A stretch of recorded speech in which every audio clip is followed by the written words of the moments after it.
big's been going on in Williamston here over the past few months? What some of the big news people may have missed is?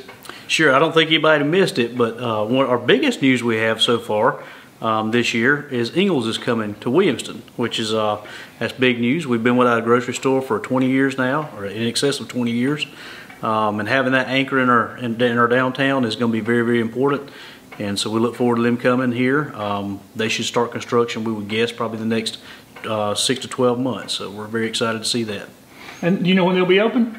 They have not given a timeline yet, but we know that Ace Hardware has 6 months to be out, so they're constructing a new facility now on Hamilton Street, and so they're looking forward to there being their new facility, and we're looking forward to having them there, and thankfully they're remaining in Williamston. Ace Hardware has been a great asset to our town. It's super nice to be able to run the hardware store here in town. So they're going to remain, and we're super excited to see that. Do you know what other businesses are going to be in that complex with Ingles there? Well, we know that Rains on Main, they're going to continue. That building we know will remain, as well as MVP Pizza. Rains on Main scheduled to open, I believe, 1st of August, end of this month, 1st of August. We're super excited about that. They're the same folks that are downtown Anderson, as well as they have Rains on Broadway. And this will be a new franchise for them here in Williamston. Same food, same menu. We've got rumor that a bakery's coming, so we're looking forward to that. It's something we haven't had, and I've had some of their cupcakes, and they're outstanding. I would compare them. I would put them up against any other bakery in Anderson County. They're really, really good. So that's something else we're excited about. So I just met and signed a contractual agreement with Hunter Quinn Homes. They're looking to build 30 plus homes over on Brock Lane. That'll be along our trail system. That'll have a trailhead in it. It's got a lot of green space, and this is going to be your second and third home buyer price range. So you're talking $300,000 plus homes in that area. So we're super excited to see that. That's going to be much needed growth for the town. Hopefully the construction will start on that pretty soon as well. That still has to be approved by council. We expect that to happen on July 12th at our next regularly scheduled council meeting. In addition to that, we've got roughly 60 to 90 homes going in on Mahaffey Road and East 1st Street. That's a piece of property the town's owned for many years, and it's been grown up in wooded area. So we completed a major sewer project over in that area, and was able to attract a group to come in and build homes there as well on town-owned property. You grew up here, you're from here. What did you ever expect it to be this kind of demand for housing in Williamston? No, we've always been a bedroom community, and I think we'll still continue to remain a bedroom community. It was great to be able to get out and walk everywhere you wanted to go. I remember that back in the day, your parents had one car, and mom and dad was going to work. You walked everywhere you needed to go. You walked to the pool, you walked to the store, and I think we're starting to see a resurgence of that becoming a walkable community, especially with our trail system we got going. We're looking to expand those out, connect those over with the school systems, sidewalks and trails, and then ultimately connect our three towns together. As a matter of fact, Mayor Sanders and Mayor Ragland and myself signed a resolution in support of connecting the three towns together via bike trails down Depot Street. That would be the ideal location to be able to connect all three towns together, so you could, in theory, come out to Mineral Spring Park, enjoy the day, and as the evening wore on, you could bike back to Pelzer or West Pelzer, or go down and have a picnic by the river, or go kayaking. I think it's very important that we're able to have a community that we can get out and do things, exercise, and be a part of. We're three towns, but we're one community. How important is that to development and growth to have that kind of, because that's unusual to have three towns that cooperate together? Sure. Well, Blake and Will and I, we've been friends for a long time, and even before we became mayors, and I'm the oldest. Blake's been mayor the longest, and Will's the most artistic, I guess. So we all have a little something we bring to the table, and we work extremely well together. Everything from our festivals to events to just day-to-day operations. If there's something I need, I know I've got two folks I can pick up the phone and call, and we're the same way. If they need something from us, they pick up and call. We arrange our events to where, particularly like our 4th of July event, when we had it, we were able to go to Pelzer for the first half of the day, then come over to Williamston for the second half of the day for the fireworks, which is a tremendous success. And you're talking about trails and sidewalks and stuff. That stuff's not cheap. It's not cheap at all. Most of the time we depend on grant funding for those type things, and obviously they even require a match on those. But we're starting to look outside the box, and try to find other ways to be able to fund the trails program. Again, we're on a pretty aggressive timeline on what we want to see happen, and I think that you're going to be pleasantly surprised in the next 12 months to see some expansion of those trails. And back to the growth a little bit, I meant to ask you, some of the growth has been thanks to, you said there was a cooperative effort with the county and Williamston for sewer and what, that's another one of those things nobody likes to think about that costs money, but wastewater and sewer, you said there was a partnership there that would help. Yeah, so since the 80s, the county has owned 300,000 gallons of capacity in our sewer plant. Our sewer plant is rated at 1 million gallons per day. That's what is permitted by DHEC at 1 million gallons per day. And with the growth we're seeing, sometime in the very near future, we either have to expand our plant, which means millions of dollars to be able to do that, or we'll end up with a consent order, which is ultimately a moratorium on building construction in the town. That's not good for the county. That's not good for us either. We were able to reach a deal to be able to buy that capacity back. It's unneeded capacity by the county. Thankful to Cindy Wilson and our other council members and Rusty Burns. We were able to come up with a deal whereby the town is able to purchase that 300,000 gallons at a less rate than what it would take us to expand our plant for that 300,000 gallons. Again, they don't have a need for it. We have a need for it. If we have a moratorium in place or a consent order, county is not able to collect additional taxes from new development. We're not able to develop. We're not able to grow. So we're very excited to see that deal come to fruition, and I expect that to be voted on next county council meeting. As a mayor, how important, I mean, I guess, you know, you've been on the job now going in your past half a year or more, and of course you're on council before that. How important are those partnerships with county council? And relationships are key to anything you do, whether it be your business community, whether it be construction, whether it be your neighboring jurisdictions. I'm just one guy. I can't do the things that I want to do without help, and that our community needs without help. Our county's been a great partner. The other two municipalities that surround us have been great partners. Even Honeypath and Belton. If there's things we need, we pick up the phone and they know they can do the same. Just being able to pick up the phone and call somebody and find out, hey, we're experiencing this problem. How did you guys deal with it? If we're able to talk and communicate, we serve our residents much, much better. And again, I'm just one guy. There's no way in the world I can accomplish the things that my residents expect us to be able to accomplish on my own. So those relationships are extremely important. I found that out a long time ago in business, but they're even more so in government. The events that are coming up here in the next few months out there, I know the biggest one's hopefully Springwater. Sure, even like right now, day to day, we've got some activities that are going on that have not been going on in the past. So we've got food truck vendors coming out to the park on a daily basis. Lots of good things happening. We've got pickleball courts that are going in. Council has approved funding to install new pickleball and basketball courts. Those, I expect construction start on those any day. We just have finished up moving the wall, the mural wall from Palmetto Middle School over to the park. And a little bit about that mural wall. Some people call it the alien creatures because they look a lot like alien creatures. It's definitely 50s style of art that's been on Palmetto Middle School, was Palmetto High School and then Palmetto Middle School since the 50s when it was built. We had engineers and construction folks say that it's not likely that wall could be moved, and so the district was very hesitant to attempt to move it. And so I had conversation with the superintendent, and he agreed to allow us to move it to Mineral Spring Park. And so we made that effort, and we were successful in that effort. It's now going to be the backstop and the focal point of our pickleball courts.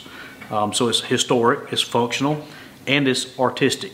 In addition to that mural, we've built walls out to the left and right of that mural that total 144 linear feet of block wall, 7 foot tall, that we can have local artists paint on that wall and add a splash of color to the park. As far as events, our next scheduled event will be the Spring Water Festival. That is the 4th Saturday in August. It's going to be actually Friday and Saturday. We got a lot of good activities, from arts and crafts to amusement rides to bands coming out. You got gospel stage throughout the day, and you got they'll have bands booked for the evening on both days.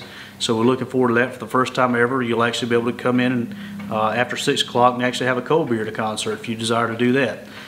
We don't advocate participation of alcohol, but if you're so inclined, that's what you want to do, it'll be there and available for you.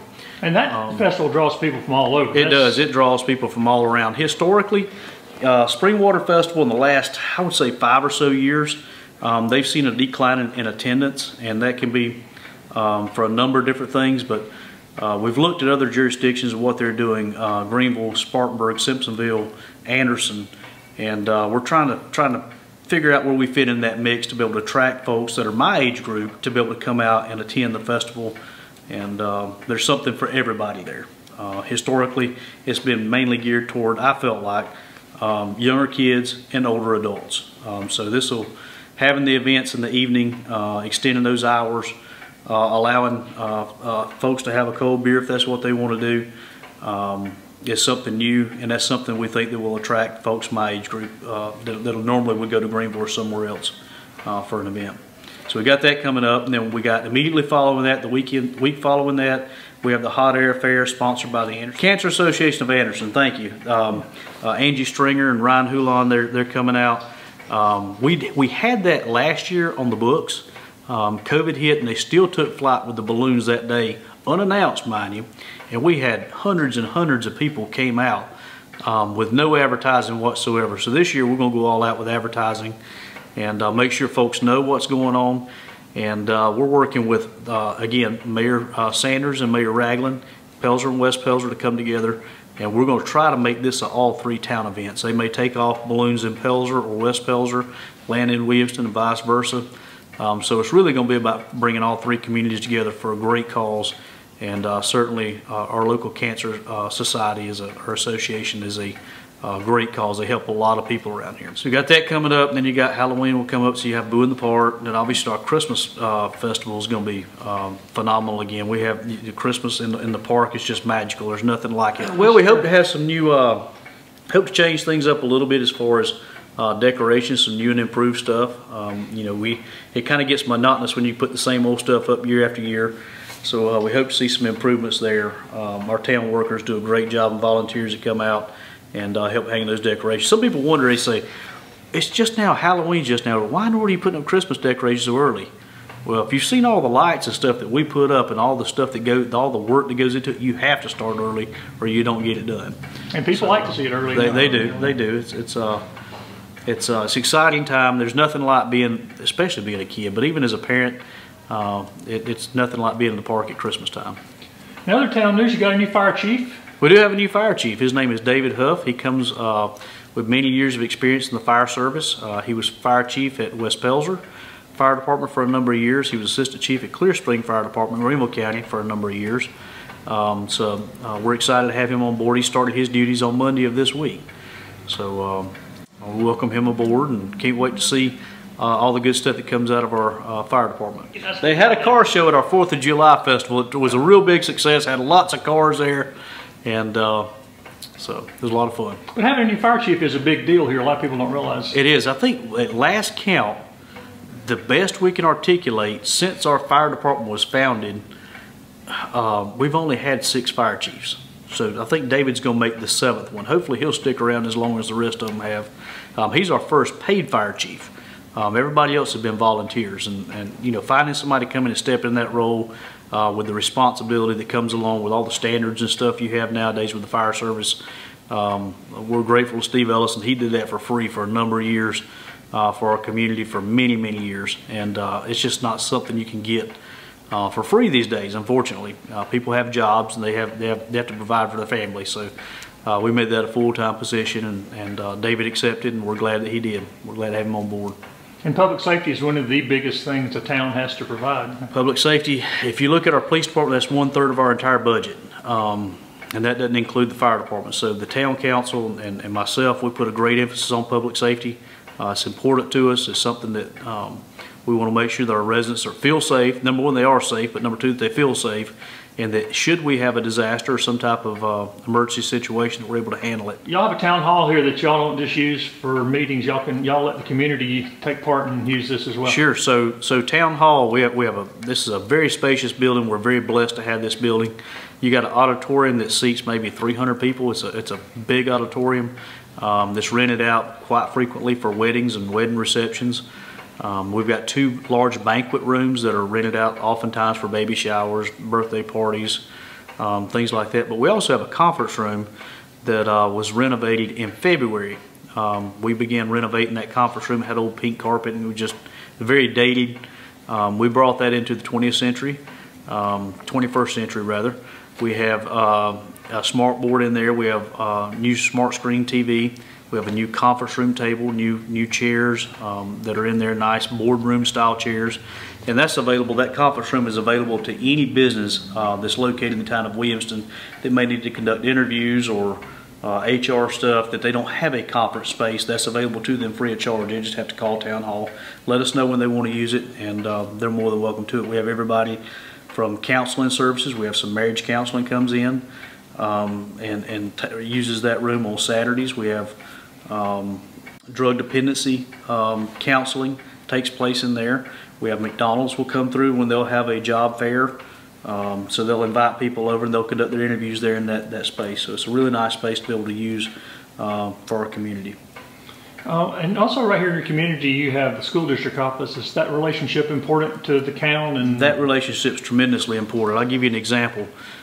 Yesterday I was out in the park and I noticed the Anderson School District 1 bus there, and you had Student Nutritional Services out there handing out meals to local kids in the park. So I would recall that they did request to be able to do that and didn't think a whole lot about it. But when you're out there seeing them making a difference in the community, that, you know, you have to think about it. That may be the only hot meal that child gets a day. And so those relationships, everything from the things they do in the community like that to our partnership that we have with them with the recreation program. They own the ball fields that we use to be able to play ball. We have a lease on those fields from the school district for $1 a year for 20 years. So we improved those ball fields, and they just recently extended that lease and gave us a new 20-year lease, which allows us to be able to request more grant funding through PARD to be able to upfit those fields and get them to where they need to be, in the shape they need to be in. A little bit about our recreation program. Our recreation program, headed by B.J. Tompkins, is a growing program. We serve about 800 kids, young adults, in the Tri-City area, but not only Tri-City area, the Pelzer, West Pelzer, Williamston area, but also Fountain Inn, Simpsonville. We've got Belton. We've got kids from all around that participate in our program, and it's a first-class program. They do a really, really good job, but only 9% of those kids that participate are Williamston residents that live in the town. So we know that we're providing a benefit not only to the residents of Williamston, but also outside that area, encompassing the northern area of Anderson County, and we're grateful to do that. We know that those kids that are able to get out, participate in sports, learn things like teamwork, how to work well with others, they're going to be more productive citizens of society, and ultimately studies have shown that they do better in school. They're less apt to get into trouble. So we think that our recreation program is very important to us. We know that it is. And it's in full swing now, too. It's in full swing, yes. Right now we have baseball, softball, travel ball, soccer. Soccer's ran by Palmetto Soccer Association, but we work closely with them, the town does. But we got a lot of good things going on as far as recreation, things for our youth to do. Again, I expressed my desire to be able to see something for our kids to do and for them to get out and actually have activities to be able to participate in. And one of the things you've done since you've been mayor is made an effort to really promote Williamston through social media. And that's going to be the best place for people to find out. Sure. So, you know, we've got a town Facebook page. We've always had that. Not a lot of contents have been put on there, but we've made a conscientious effort to try to make sure that that we're promoting all of our events, things that are taking place, informing our community. Social media is huge to be able to inform our community of things going on, whether it be a road shutdown due to culvert replacement, or whether it be a water leak areas to avoid, or whether it be positive things. Hey, you know, we just had this happen in town. Let's celebrate these successes. It's always great to be able to have our community be able to celebrate those successes with us. And if we don't tell the story, people aren't going to know, you know, what effort's being put into the good things that are happening. It takes a lot of effort to make good things happen. They don't just happen by happenstance.